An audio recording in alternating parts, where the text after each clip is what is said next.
बहुत से लोग जब वे 65 साल के होते हैं तो इस दृष्टिकोण को अपनाते हैं, मैं बाद में मेडिकेयर से निपट लूँगा, मैं स्वस्थ हूँ, मैं दवाइयाँ नहीं लेता, जब ज़रूरत होगी तब मैं समझ लूँगा।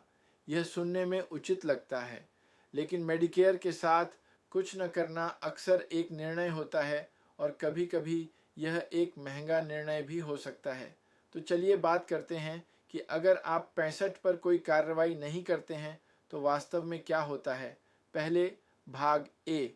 यदि आप पहले से ही सामाजिक सुरक्षा प्राप्त कर रहे हैं तो भाग ए आमतौर पर स्वचालित रूप से शुरू होता है। अधिकांश लोग इसके लिए प्रीमियम नहीं देते हैं। अब तक सब ठीक है। अब यहाँ समस्याएं शुरू होती हैं। भाग बी हमेशा स्वचालित रूप से शुरू नहीं होता है, और यदि आप सही प्रकार के नियोक्ता कवरेज के बिना भाग बी में देरी करते हैं तो मेडिकेयर एक दंड जोड़ता है। ये दंड अस्थायी नहीं है, यह आपके प्रीमियम में जोड़ा जाता है और आपके जीवन के शेष भाग के लिए आपके साथ रहता है हर साल जब तक आपके पास भाग बी है। कई लोग इसे वर्षों बाद खोजते हैं जब इसे ठीक करने के लिए कुछ नहीं किया जा सकता।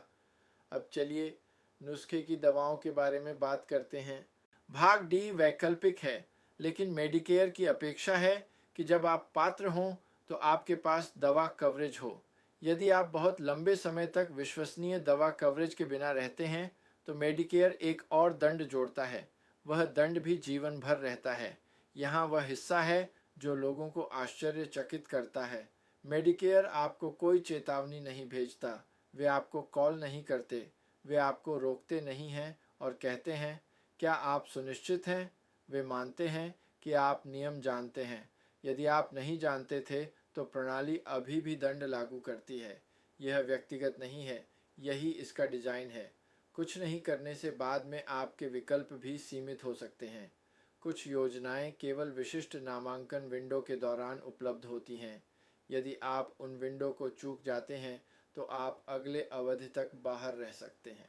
कुछ मामलों में आपकी सेहत यह सीमित कर सकती है कि बाद में आपके लिए कौन से विकल्प उपलब्ध हैं। इसलिए यह विचार कि आप हमेशा चीज़ों को बाद में ठीक कर सकते हैं अक्सर गलत होता है। यहाँ एक चुप सच्चाई है, अधिकांश मेडिकेयर दंड और प्रतिबंध निष्क्रियता से आते हैं, बुरी इरादों से नहीं।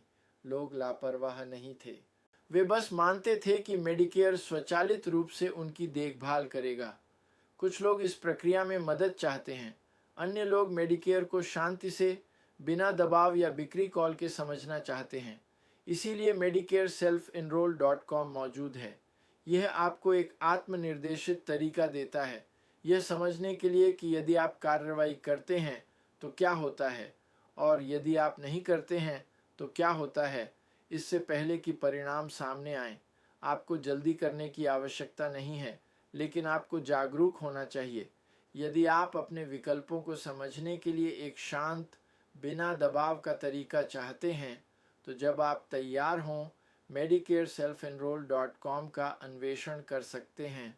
कृपया लाइक करें, शेयर करें, सब्सक्राइब करें और नोटिफिकेशन बेल दबाएं ताकि आप हमारा अगला वीडियो मिस न करें।